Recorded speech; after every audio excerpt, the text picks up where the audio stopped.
ത്രിയേക ദൈവതിരുനാമത്തിന് മഹത്വമുണ്ടാകട്ടെ. എത്രയും വാത്സല്യമുള്ള ദൈവമക്കളെ, ഇന്ന് 50 നോമ്പിൻ്റെ രണ്ടാമത്തെ വെള്ളിയാഴ്ച. ഇന്ന് സന്ധ്യയ്ക്കായിട്ട് വായിച്ചതായ വേദഭാഗം ശുദ്ധമുള്ള മത്തായിയുടെ സുവിശേഷം 16-ാം അധ്യായം അതിൻ്റെ 21 മുതൽ 28 വരെയുള്ള വാക്യങ്ങളാണ്. ഇതിലെ കമ്പിവാചകം ഞാനൊന്ന് പറയുകയാണ്.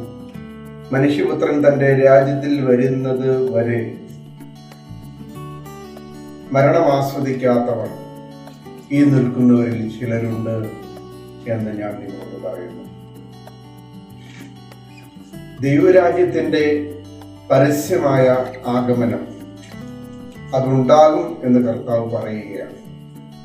നാം വിശ്വാസപ്രമാണത്തിൽ പ്രാർത്ഥിക്കുന്നത് മരിച്ചുപോയോട് ഉയർപ്പിനും വരുവാനിരിക്കുന്ന ലോകത്തിലെ പുതിയ ജീവനുമായി ഞങ്ങൾ നോക്കി പാർക്കുന്നു. മാത്രമല്ല, കർത്താവിനെ കുറിച്ച് പറയുമ്പോൾ തൻ്റെ രാജ്യത്തിന് അവസാനമില്ലാത്തവരുമായ യേശുമിശിഹായിൽ ഞങ്ങൾ വിശ്വസിക്കുന്നു.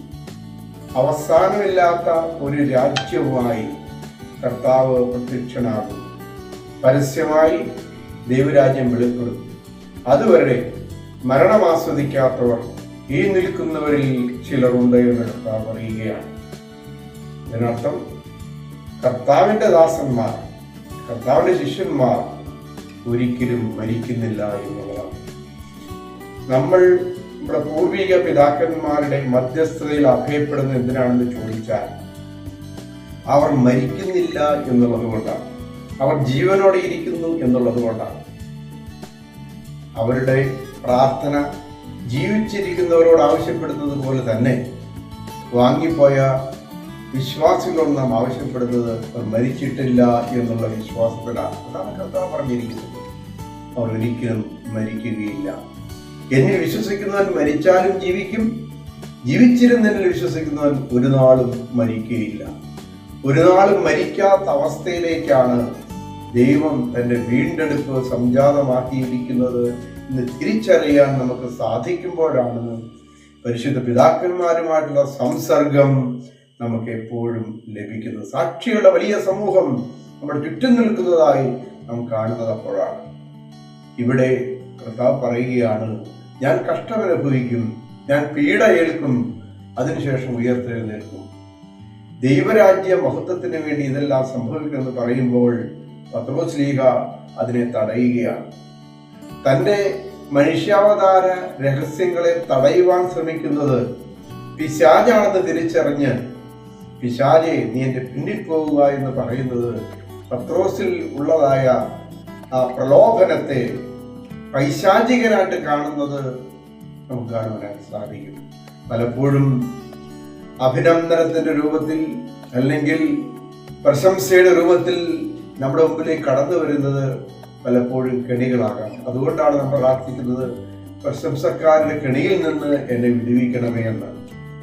നമ്മുടെ മുമ്പിൽ ഏൽക്കേണ്ടി വരുന്നത് ഒരു കഷ്ടതയാണെങ്കിൽ അതിനെ പുൽകുവാൻ നമുക്ക് സാധിക്കണമെന്നാണ് കർത്താവ് ഇവിടെ പറയുന്നത്. അതിന് തടസ്സം നിൽക്കുന്നത് പൈശാചികനാണെന്നാണ് പറയുന്നത്. ഇവിടെ വളരെ വ്യക്തമാണ്, കഷ്ടമനുഭവിച്ച ശേഷം, പീഡയേറ്റ ശേഷം കർത്താവ് ഉയർത്തെഴുന്നേൽക്കണം. ആ ഉയർപ്പിന്റെ അനുഭവത്തിലേക്ക് കർത്താവ് നയിക്കുകയാണ് ചെയ്യുന്നത്. എന്നിട്ട് കർത്താവ് പറയുകയാണ്, തൻ്റെ ജീവനെ രക്ഷിക്കുവാൻ ആഗ്രഹിക്കുന്നവൻ അതിനെ കളയും, എന്നാൽ എനിക്ക് വേണ്ടി ജീവനെ കളയുന്നവൻ അതിനെ നേടും. കർത്താവിന് വേണ്ടി ജീവനെ കളയുവാൻ തൻ്റെ ശിഷ്യന്മാരെ ഒരുക്കുകയാണ് ഇവിടെ കർത്താവ് ചെയ്യുന്നത്. പ്രിയമുള്ളവരെ, നാം നമ്മുടെ കർത്താവിന് വേണ്ടി ജീവൻ വെച്ചു കൊടുക്കുവാൻ തയ്യാറാണോ? നിന്റെ ജീവിതം കർത്താവിന് വിട്ടുകൊടുക്കുവാൻ തയ്യാറാണോ?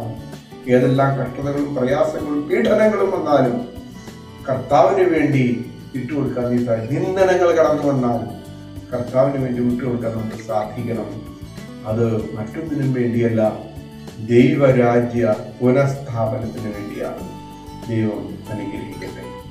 ദൈവമായ കർത്താവേ, ഞങ്ങളുടെ ജീവിതത്തിൽ നിന്റെ ദൈവരാജ്യത്തിന് വേണ്ടി പ്രവർത്തിക്കുവാൻ ഞങ്ങളെ ഒന്ന് ശക്തീകരിക്കണം. ഏതെല്ലാം നിന്ദനങ്ങൾ വന്നാലും പീഡനങ്ങൾ വന്നാലും അതിനെ പുൽകുവാൻ നീ ഞങ്ങളെ സഹായിക്കണമേ. മരണമാസ്വദിക്കാത്ത ആ പരിശുദ്ധരുടെ കൂട്ടത്തിൽ ഞങ്ങളെയും അവിടുന്ന് ചേർക്കണമേ. അങ്ങനെ ഞങ്ങൾ നാളെ നിൽക്കുന്നതിൻ്റെ പിതാവിന് പരിശുദ്ധാത്മാവിനും സ്തുതിയും സ്തോത്രവും സമർപ്പിക്കാനായിട്ട് തന്നെ. ആമേൻ.